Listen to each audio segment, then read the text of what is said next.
Welcome to Contemplify, where we seek to kindle the examined life for contemplatives in the world. I'm your host, Paul Swanson. Today, I'm in conversation with Katherine May. Katherine May is an internationally best-selling author and podcaster living in Whitstable, UK. Her most recent book, Enchantment, became an instant New York Times and Sunday Times bestseller. Her internationally best-selling hybrid memoir, Wintering, The Power of Rest and Retreat in Difficult Times, was adapted as a BBC Radio 4's Book of the Week. It was shortlisted for the Porchlight and Barnes & Noble Book of the Year. And if that wasn't enough, The Electricity of Every Living Thing, her memoir of a midlife autism diagnosis, was adapted as an audio drama by Audible. Katherine's podcast, How We Live Now, ranks in the top 1% worldwide, and she has been a guest presenter for On Bean's The Future of Hope series. Katherine lives with her husband, son, 2 cats, and a dog. She loves walking, sea swimming, and pickling slightly unappealing things. Today, Katherine and I talk about tasting words, the wisdom of beholding only a handful of pieces in an art museum per visit. We examine the necessity and importance of community, drawing on specifically her chapter titled Congregation from her latest book, Enchantment, Awakening Wonder in an Anxious Age. We talk about this and so much more. As always, you can visit contemplify.com for the show notes on this episode and learn more about Katherine by visiting katherine-may.co.uk or signing up for her Substack newsletter or listening to her podcast, How We Live Now. Now join me in raising a glass to my guest today, Katherine May.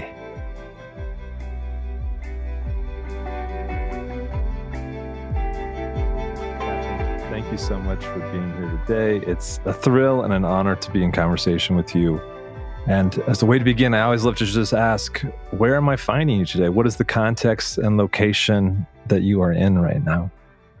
I am at home here in my office, which I live about a 5-minute walk from the sea here in Whitstable.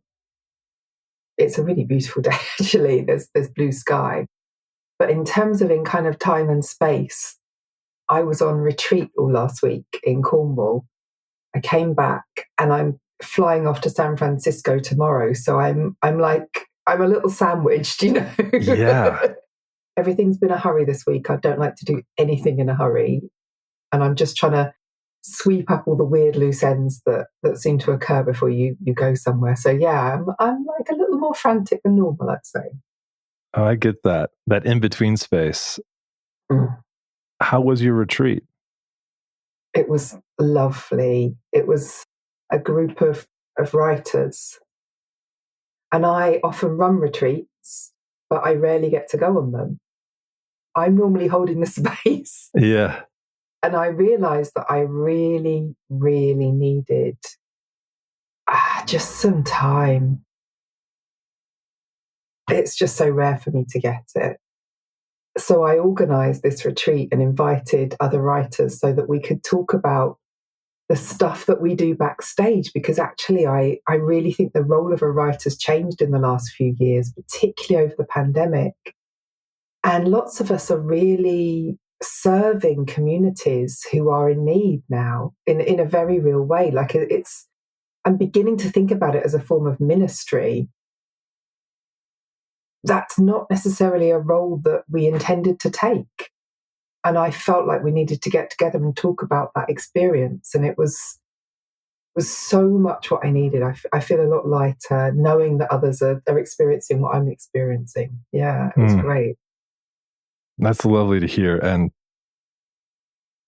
you've kind of dropped a pre-taste to what I'm hoping we can get to in a little bit around community, because that was a part of your work that I'm really intrigued by. And to hear this sense of a calling to a ministry type way of approaching your readers and those who are drawn to your work, I think it is a new age of what does community look like, and how does one hold space for those who are allured to not only your work, but something you're evoking in them too, in their own life. I think that's a wonderful thing. And to me, that is so much the thrust of this podcast, is around the contemplative life and all its beautiful manifestations, religious, philosophical, spiritual, in the natural world, of course. And as a way for folks who maybe don't know you to get a chance to know you, when you hear that word contemplative, how does that moniker relate to you and your work, if you think it does at all? I think it really relates to my work. And I think it's a state of being that I am in permanent craving for.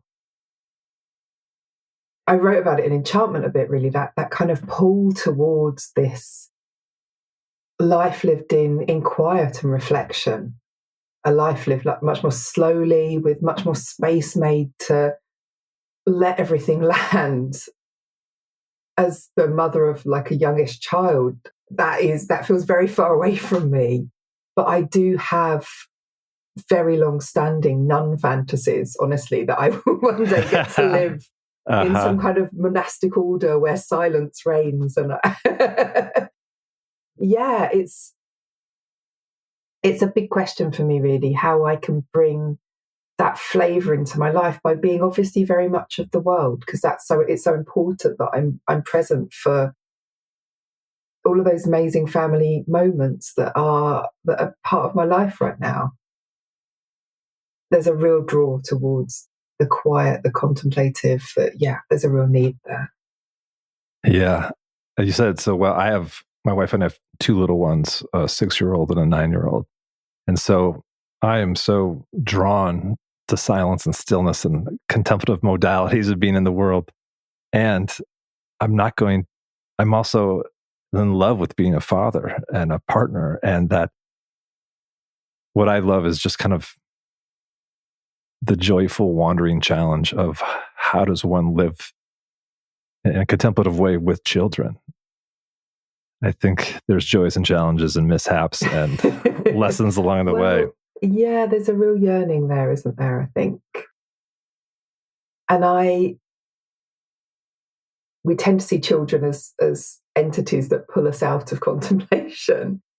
But there are also real moments of contemplation that they invite us into, actually. Yes. I was thinking today, funnily enough, about those hours spent holding a baby. Maybe in the middle of the night, maybe in an afternoon nap, when you realise that they are in your arms and you probably can't put them down for a while.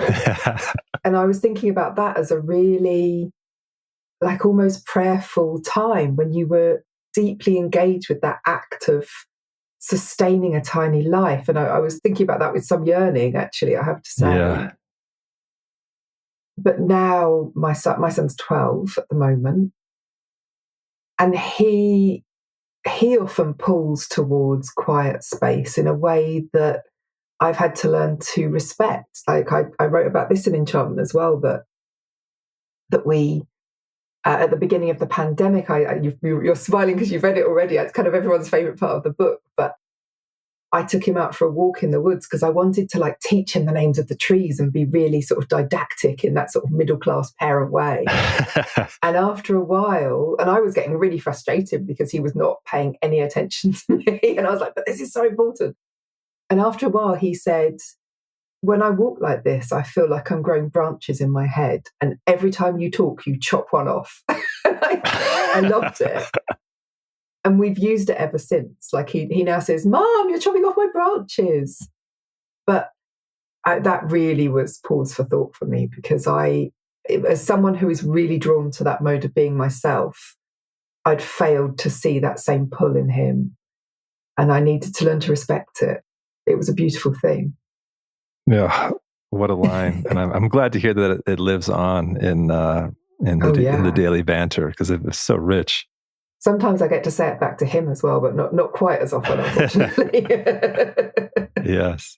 But you mentioned that just made me think about my youngest, who, whenever they wake up in the morning, they go sit on the couch and they put like a blanket over their head for about 15, 20 minutes and just sit there and kind of like absorb the newness of the day. And there's times where I want to interrupt because I'm excited to see them in the morning. I want to give them a hug, and I'm like, I need to respect the space that's being claimed right now, because it is a beautiful thing to watch a kid be able to articulate in words or in practice too. I mean, I worry so much about obviously I worry so much about the world they live in anyway, there's a lot to worry about. But Yeah. one of the things that concerns me is the sort of acceleration that they're experiencing in their school life, and how increasingly it's chopped up into smaller and smaller intense units. There's no space made in that day. They're constantly doing something. There are incursions into their lunchtime as well. So, loads of kids skip eating. There's no space whatsoever.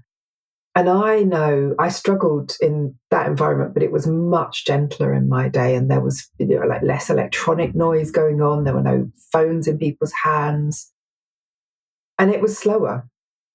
But now I do think that we have not acknowledged that we are doing harm, not just by giving them iPhones or, all of that stuff that we worry about in the newspapers, but actually by just denying them of any space in their day at all, when they can just let things land, process, think about how things are going, reframe the day. Like, I need that, and I'm pretty sure they do too. Well said. Yeah, that would be one of my wishes for the systems that help move our life, is how can there be more spaciousness and slowness? Because the frenetic energy just builds up on itself, it feels like. I think so. And I think we think that that's what they want, Yeah. My aunt was a primary teacher, and I had a lovely conversation with her a couple of years ago where she said, we used to send the kids out to dig the garden sometimes because we could see they needed it. We had them, we used to read to them in the afternoons, and they'd put their heads on their arms because they were tired. Those things are disappearing from our schools. And she was talking about neurodivergent children, which is obviously a big interest of mine. And she was saying, like, we didn't have the labels and the names and the precision that we have now. But we saw it. We knew they were there. And we had the space in our curriculums to make room for them, to let different kids do different things, and to sometimes just let them go and calm down a bit. That has gone. And I really think that a lot of kids are suffering under that regime. Yeah. Well said. How do we look at the curriculum of the life that's needed, rather than just like a out of box, here's what everyone should get? In that spirit, and to personalize it towards you, if someone were going to teach a class on the formation of Katherine May, what would be the 3 mandatory works that formed you that would definitely be on that syllabus? Oh my goodness, that is really, really hard. It can be just for today. Just for today, yeah. As a child, I was actually not a great reader. I did read, but when I mostly meet writers, they read loads and loads and loads and loads and loads. I did not actually, but I wrote loads. And I think first and foremost, I'd say I would give kids a notebook and a pen. That would be the class. Like, just write what's in your head, write everything down that's in your head, and see what poetry you can find in the everyday. Like, that was my absolute obsession. But there's a book called The Children of Green Know by Lucy M. Boston.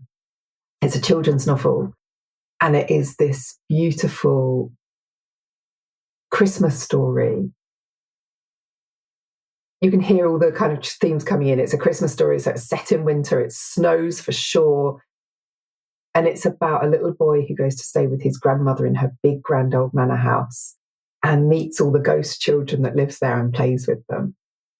And I just think that so much of me is springing from that book, from the language of it, from the eeriness of it, the starkness of it.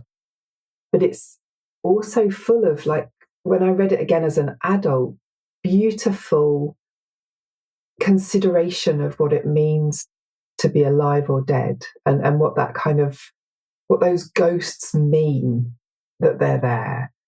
Wow. And how time operates. I've never persuaded my son to read it. He's utterly disinterested in it because I want him to read it. I wish more children would definitely read that. It's so intensely beautiful. And then to kind of represent teenage me, I'd have everyone read Sylvia Plath's Ariel. That was a big one for me. That was like, wow, weird girls are writing poetry too. This is amazing. What a list. I love that. Thank you. The children's book is new to me, so I'll be excited to poke into that. It's an English classic, okay. But it's, like a little bit like The Box of Delights and all of those great books. There was an era, the sort of mid-century era of like British children's writing, that everything got a bit weird and like, creepy. And there was this sort of sense of the old gods coming in, the old English gods. The Green Man keeps making an appearance, and there's often like, I don't know, Herne the Hunter coming in, or Pan or something. And it's a vibe. It's a real vibe, and I like it. That's fantastic. You mentioned Sylvia Plath, and I try to read at least a few poems a day, almost like medicine, for withstanding the barrage of other news coming in.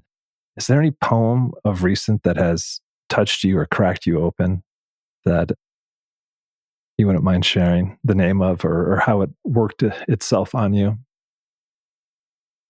Yeah, I mean, I read a fair amount of poetry myself, and I feel very poorly educated in poetry, actually. And that's on me. And I keep stumbling across poems that everybody else is really aware of, and they're completely new to me. And like Mary Oliver is not as famous in the UK as she is in America, for example. Okay. And so, it's blown my mind in the last few years that Mary Oliver exists like that. Right. I'm searching through my phone, and the reason I'm doing that is because I now keep a little album of photographs of poems so that I can have them with me all the time, because my feeling about poetry is that it's a toolkit, almost like it's something that's designed for us to draw on, and also like to be repeated, and I don't think we learn to think about poetry in that way anymore. We study it, and if you're lucky, you like it, but that might put you off. And we see it as very highfalutin and clever and sort of super intellectual. And I don't think good poetry is any of those things. I think good poetry just hits you square in the gut. Yeah. The one that I want to share with you, and I wanted to get the title right because I keep getting it wrong, that I discovered recently and I turn back to a lot, is called Everything Is Going to Be All Right by Derek Mahon. He's a Northern Irish poet, and it's a beautiful meditation on just being there in the moment. Would you like me to read it to you, or would that? I would love to, if you have it available. Ruin your whole podcast. Yeah, I've got it in my little folder. How should I not be glad to contemplate the clouds clearing beyond the dormer window and a high tide reflected on the ceiling? There will be dying, but there's no need to go into that. The poems flow from the hand unbidden, and the hidden source is the watchful heart. The sun rises in spite of everything, and the far cities are beautiful and bright. I lie here in a riot of sunlight, watching the day break and the clouds flying. Everything is going to be all right. Isn't that Wow. lovely? That's amazing. That's amazing. I thank you for introducing me to Derek. I look forward to digging into that poem and more of his work. It's a wonder. Oh, that's amazing. It's so simple, isn't it? And for me, they're the poems that I always love. Like the Sylvia Plath one that sort of ends, "Today I will not disenchant my 11 black-gowned examiners," has a really similar feel to that poem. It's that sense of something about to happen, but in that moment you're just being. And that captures a big cloud of feelings that I think we all carry throughout life, really. Yeah. Wow. I feel like we're cut from the same cloth around poets and poetry that we like and are drawn to. 'Cause I think like poetry that's a little bit dusty, it's got some earth on it, or maybe it's like those poems are the ones like that punch me in the gut in the best way possible, where my breath is gone, but I've been broken into a new world because of that poem. And that is a gift that poetry, I feel, offers. They should really just break open little windows, I think. And I've spent a lot of time working as a writer in schools, and I so often found that when I talked to kids about poetry, they would be scared of it because they'd been encouraged to analyze it before they felt it. Like I love analyzing poetry, but you've got to feel it first. Yeah. And I used to sit with them and just say, no, I don't want anything clever said about it. I just want you to tell me how that feels in your gut. Like, did you like it? Did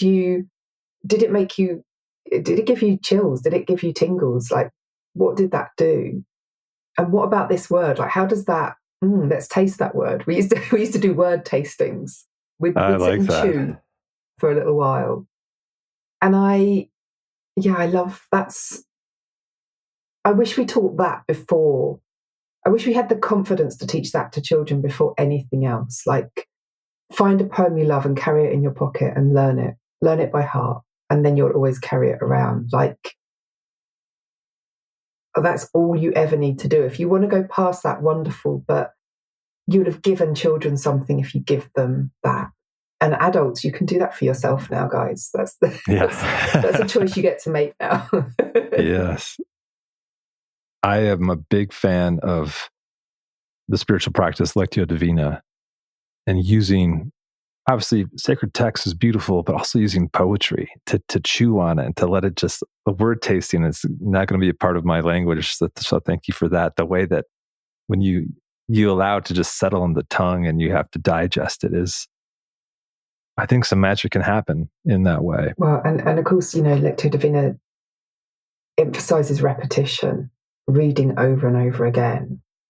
And I wonder how often we think about repetitive reading now, or contemplative reading in particular, because I think, that our language around books now is about the to be read pile and about the teetering to be read pile. And it's about this kind of excess. We've bought too many books and we don't know what to do with it. And we feel all this pressure, and we're hurrying 5 minutes with a book, or we're reading it on public transport while the noise is going around us. And like, read a book whenever you can, sure, but let's have a conversation about making big space around books as well, about spending an hour on one page, about diving between the page and your notebook because you need to empty your head about it, and about returning to the same idea over and over again, and that sense of excavation you get over time when you see a new thing in one line, the more you return to it. Like, that's so beautiful. Yeah. It's removing the hurry from reading and the sort of competitivity, I think. Brilliant. I couldn't agree more. I am burdened and blessed with the gift of fast reading. Like, I can read quickly, but also I have to be intentional to slow down. I was gifted with that experience recently of reading a book of poetry by Lee Young Lee. and I couldn't get past the first page, the first poem. I just kept being like, wow. Oh, wow. And I would stop and then I would like read it again. It took me a few weeks to get past that first poem because I was listening to the invitation to slow down. Do you know what? I think one of the things that people that don't read poetry don't understand about poetry is that in the whole collection, in the whole book that you're reading, you might only find one or two that you really love, and that's completely fine. And what I love about poetry is that you don't have to be systematic with it. Actually, you can sort of browse through and land on one that's gorgeous and be with that. And that's all you need to do. Like, there's actually no pressure. No one's monitoring to see whether you read the whole thing. It doesn't matter. And I learned that from working in an art gallery, actually, working in the Tate Britain. And I was walking around with a curator, and I felt so honoured to be there with all these incredible paintings. But I also felt really intimidated and really like I didn't know enough to be here. Like, how dare I be doing this? And I was taken round one day by a lovely curator called James Hurd. And he said to me, when you visit an art gallery, you should see no more than 3 paintings in one visit. And I was like, what? That's a waste. I mean, you've come all the way up to London on the train and you've paid for a ticket. And he said, you've only got attention for 3 intense encounters with paintings that you love. And he said, I watch people every day. They come in through the door and they file around every room like anti-clockwise and look at every painting for a couple of minutes and go, and move on. And they look at the next one and maybe they read the label, and they probably spend more time reading the label than they spend looking at the picture. And he said, look, you go in, you have a little look around the room and you zone in on the painting that speaks to you or the piece of sculpture that speaks to you. And you stand still in front of it and really look at it. And you may read the label, but that is not mainly what you're here to do. And that really changed me, actually, because I was definitely doing the filing past the paintings thing. And what he was saying was, trust your taste. We worry so much about being tacky or not clever enough, or I don't know, just naive about all of the things that are there in front of us. And he sort of said, none of that matters. You haven't got to demonstrate anything to anyone.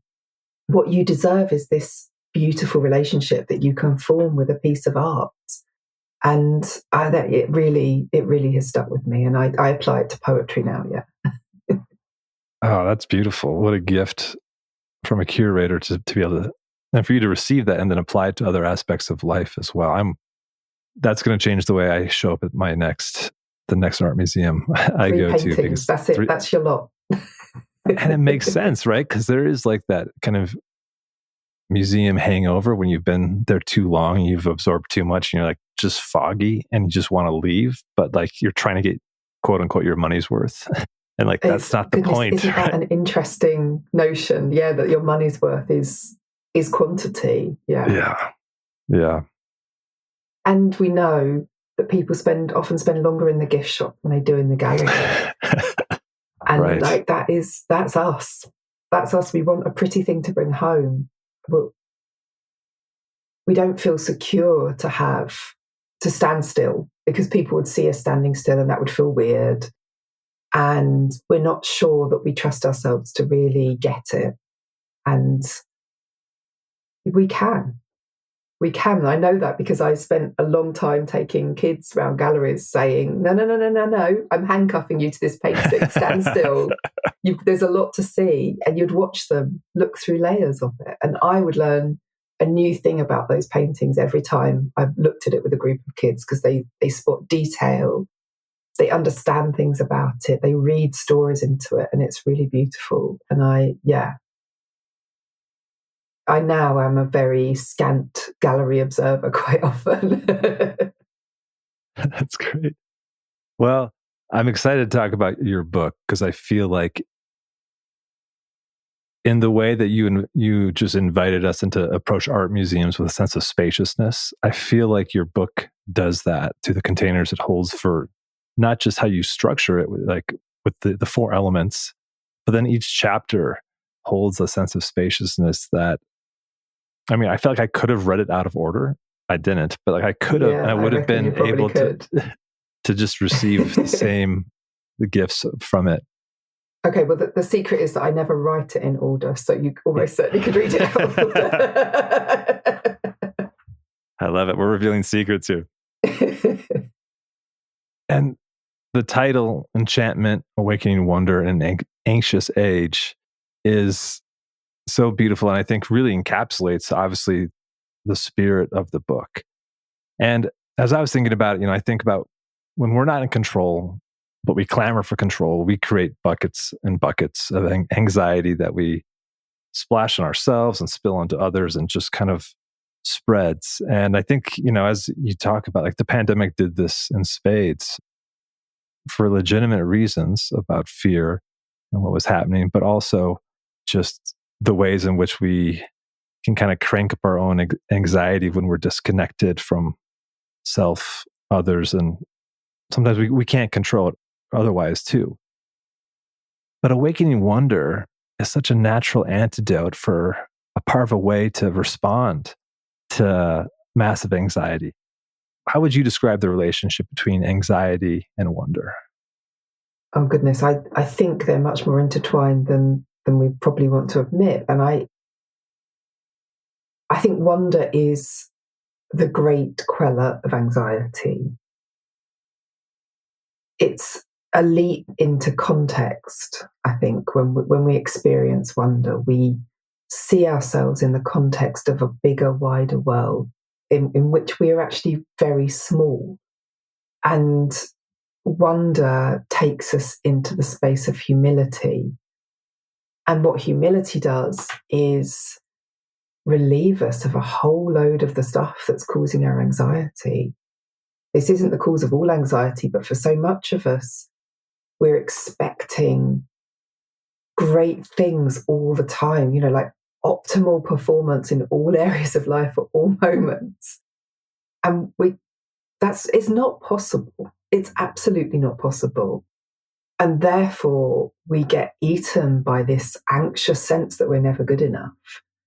And for me, wonder, like practicing wonder, not just like waiting passively for it to come like once a decade, but practicing wonder deliberately is a way that I help my mental health by reframing who I am and feeling like, I'm just a really insignificant human being who doesn't have to worry about saving the whole world because she can't, but what she can do is be in relationship with the world and therefore in a reciprocal relationship with it.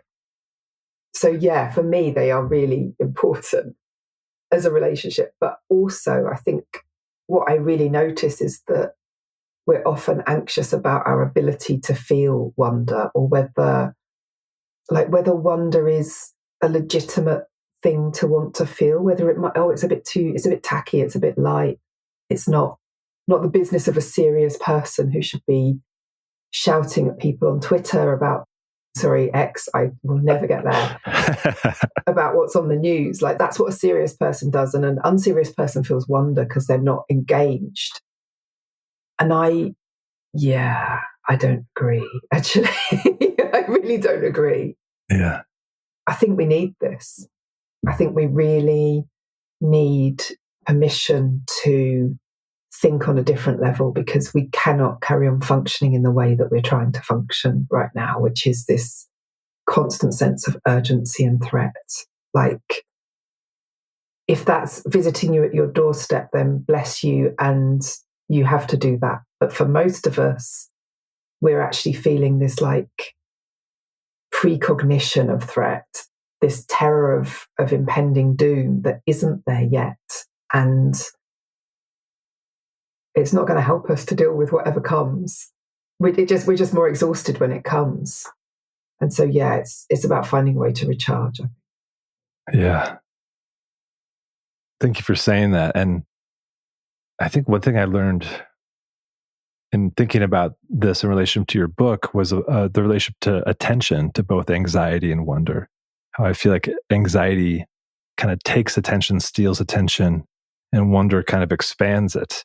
And the way that you move through the book, I can feel you pointing towards that in different ways. And it was a really helpful thing for me to kind of knead into my own reading practice of like, yeah, that's interesting. when am I feeling the anxiety of like, I should be done with this book by now, versus what a gift to have this book open on my lap. And it brought me some other things that I'm considering and wondering.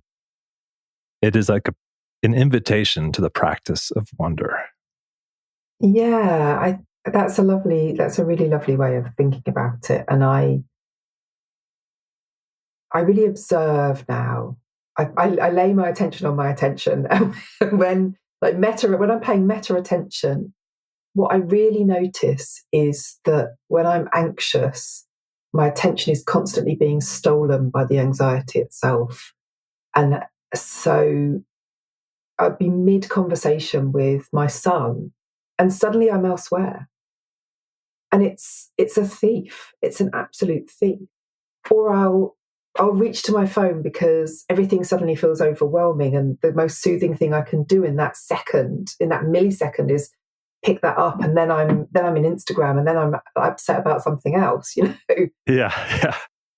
And I wish there was like a solution to solve that, and the solution isn't scolding ourselves incidentally and saying we are really wrong about this. But I think by noticing my patterns, I can learn to observe when I am anxious before the bigger signs come.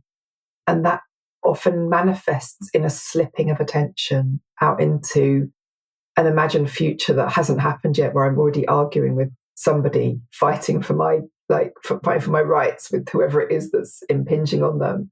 Or I'm slipping back into the past, into a conversation that has upset me.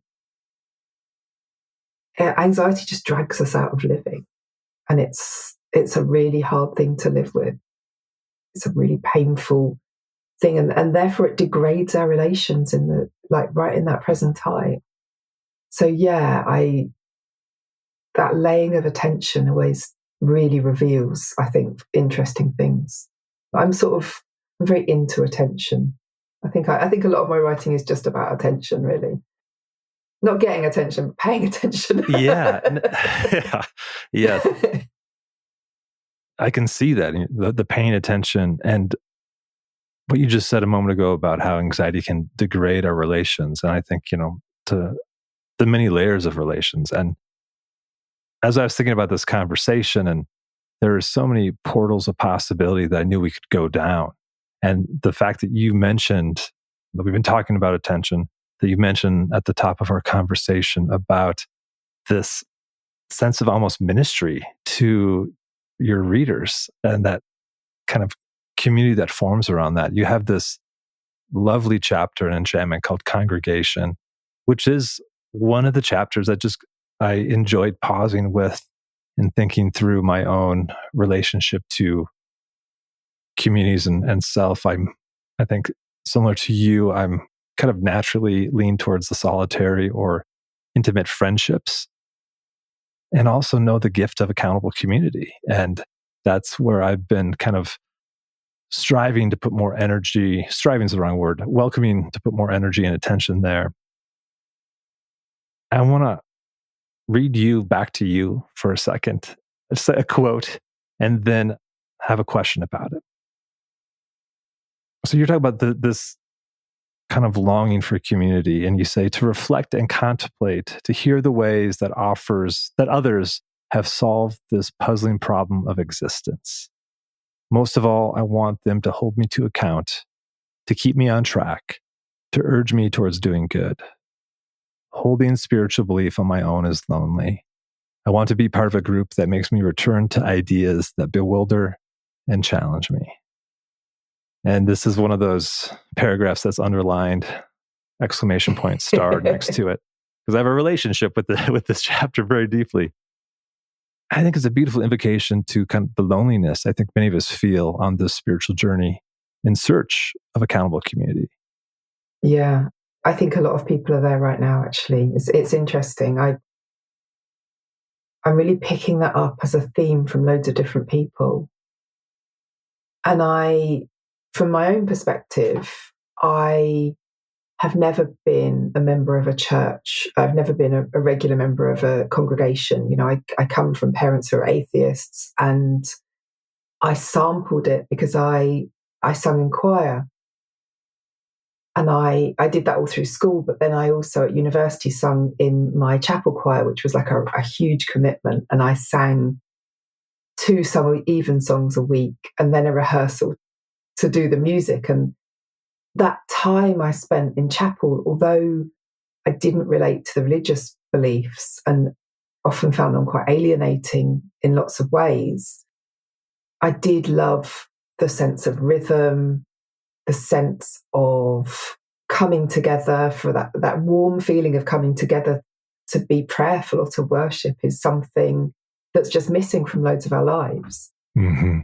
But yeah, also there is an accountability there too. And I think that's important, actually, that we don't allow our reaching towards a more gentle spirituality to become individualistic and therefore to be used to just justify anything. I see so much of that coming across on the socials. Like, you are always right, everyone else is always wrong. And here's some God thrown in to justify that. It's not okay. and like, equally, I want to be held to account for that too. I don't just mean it as a sort of, sledgehammer against other people. Yeah, what do we do? What do we do about that? How do we form a new kind of congregation that lets us be reflective together? I got some ideas, but I don't think I've got the ideas. I do know that when I was on my retreat last week, we had, as part of the building we were in, there was a 11th century chapel, beautiful little chapel, long ago deconsecrated. And I opened it up every morning at 7:00 for an hour's silent sit. And whoever wanted to come could come, and they could do whatever they wanted as long as it was in silence.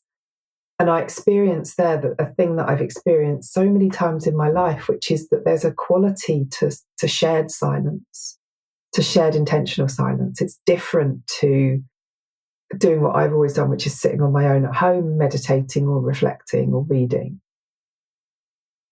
I want more people to just taste that, because if they did, they'd crave it. They'd know that they needed it. It's really important, I think.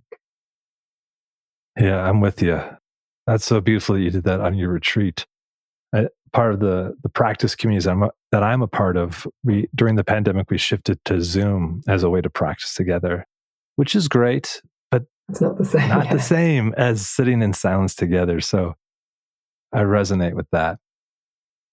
And as you think about this kind of how you're thinking about potentially forming community, I think about, your experience that you write about with the Zen peacemaking order, and that there's these 3 foundations of not knowing, bearing witness, and taking action. How do you think kind of those foundational pieces might influence you and what you would maybe create for a healthy congregation in your own world? That beginning of they everything that Zen peacemakers do, and they see it as their responsibility to learn about the great wrongs of our society, be it the Holocaust, be it slavery. And they always begin from this position of not knowing. So letting go of anything you think you know, because it's so often useless anyway, and coming to it completely afresh, learning to listen deeply, learning to set aside your pre-existing ideas and beliefs and prejudices.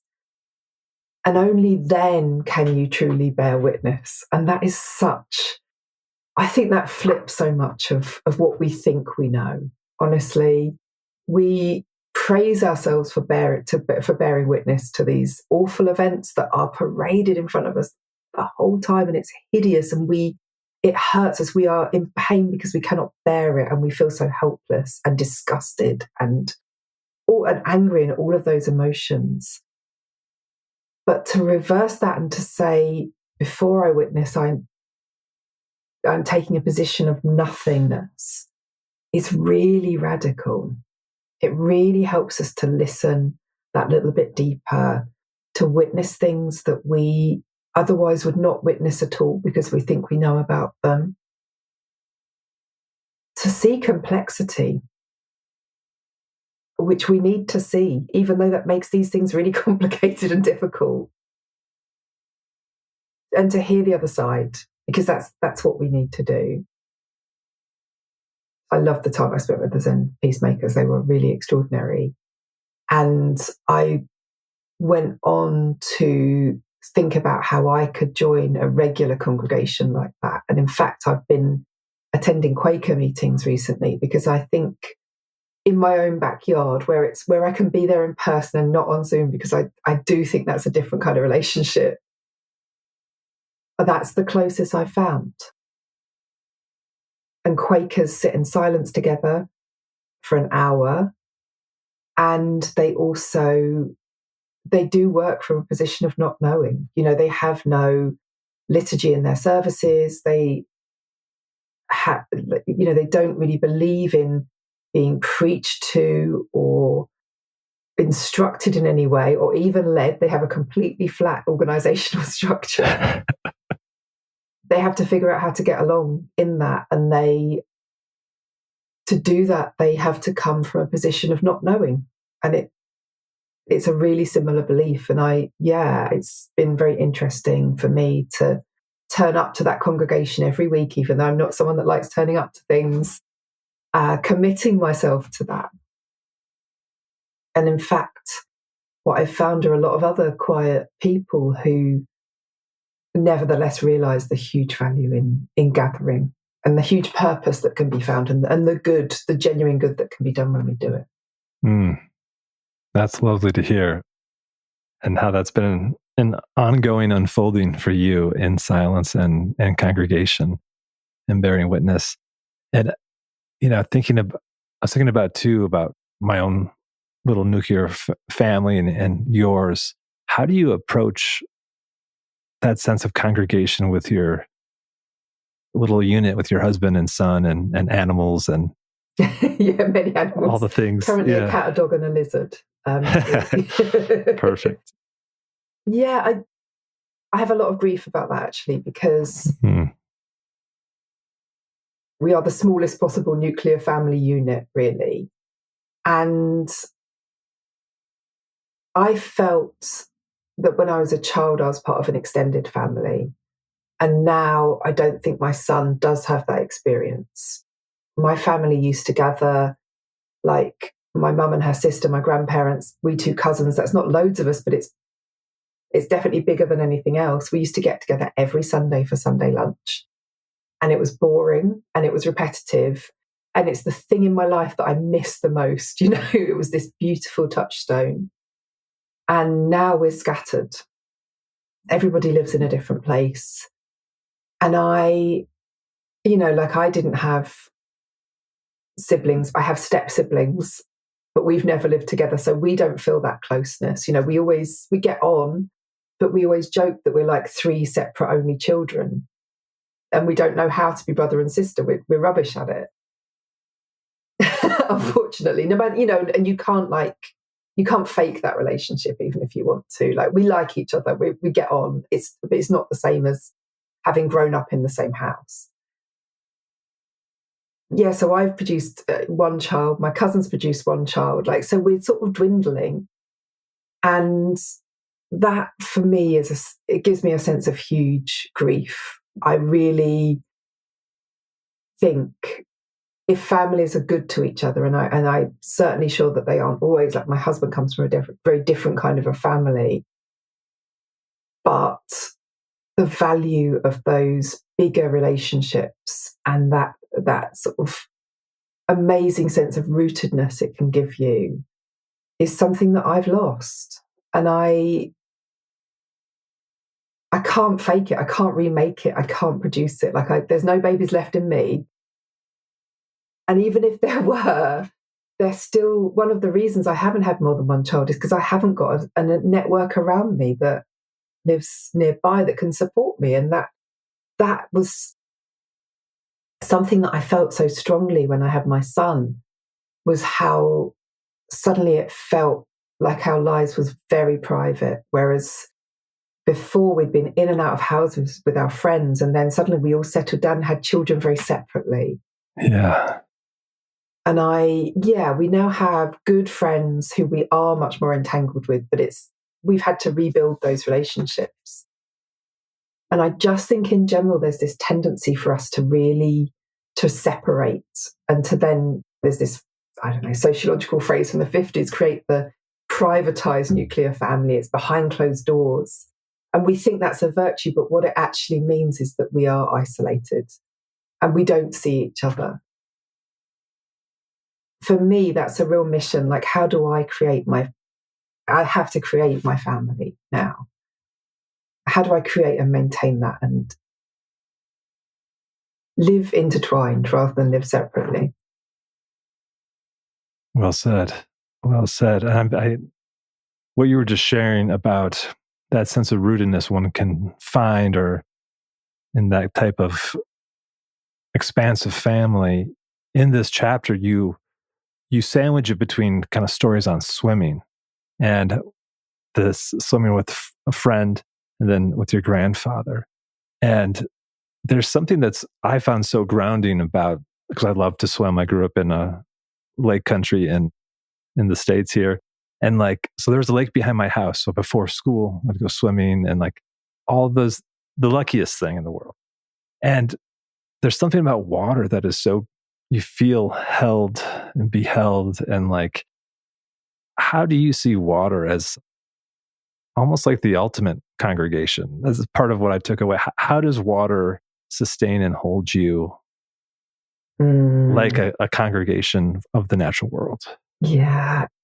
I've always been really drawn towards water, and I was the kid that they couldn't let go of my hand on the beach because I'd be like zombie walking towards the water, and I'd be neck deep before they knew it,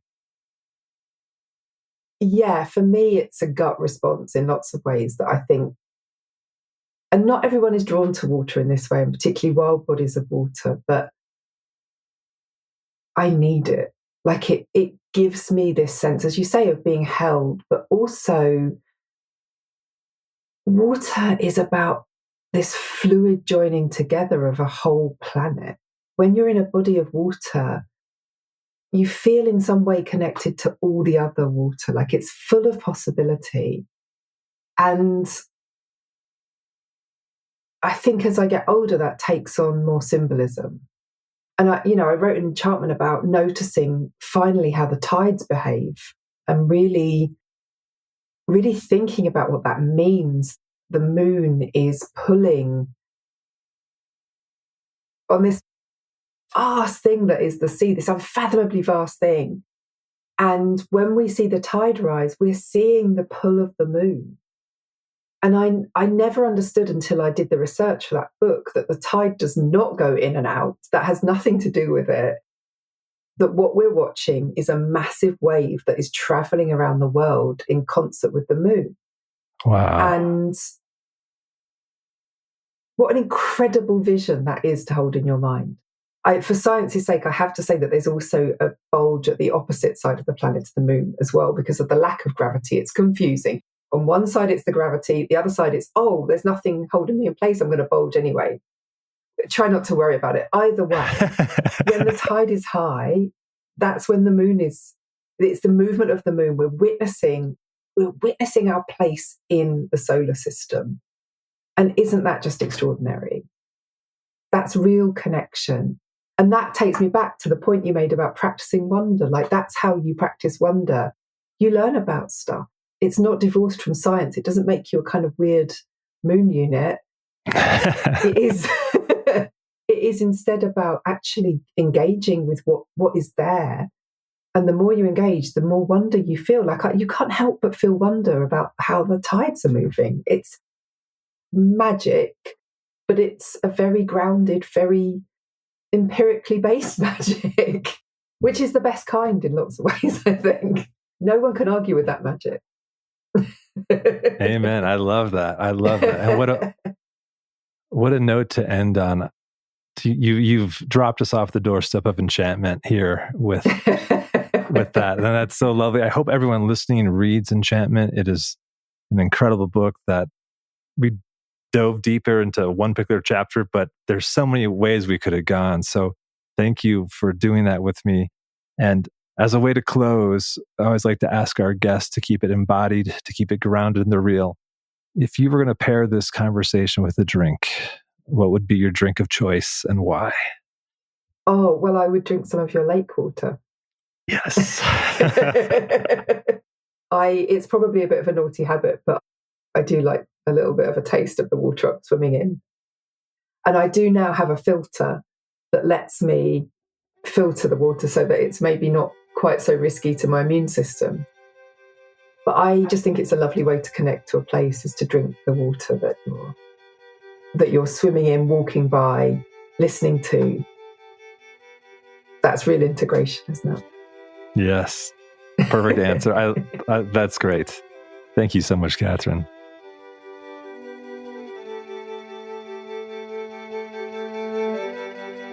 Thank you for listening to this slow-cooked episode of Contemplify. May its delights spark wonder, and may any sour patches be sweetened by their folly. Head over to contemplify.com to find the show notes for this episode, sign up for the monthly Contemplify non-required reading list, and also the weekly contemplative practice, Lo-Fi and Hushed. If you are enjoying Contemplify, rate and review it on your podcast player. The internet tells me this helps spread the contemplative cheer. The theme song for Contemplify is called Langside by Charles Enns and Darren Hovius. Fellas, thanks as always. And of course, I am looking forward to bringing you more musings and more conversations with contemplatives kindling the examined life in the world. Until then, be well.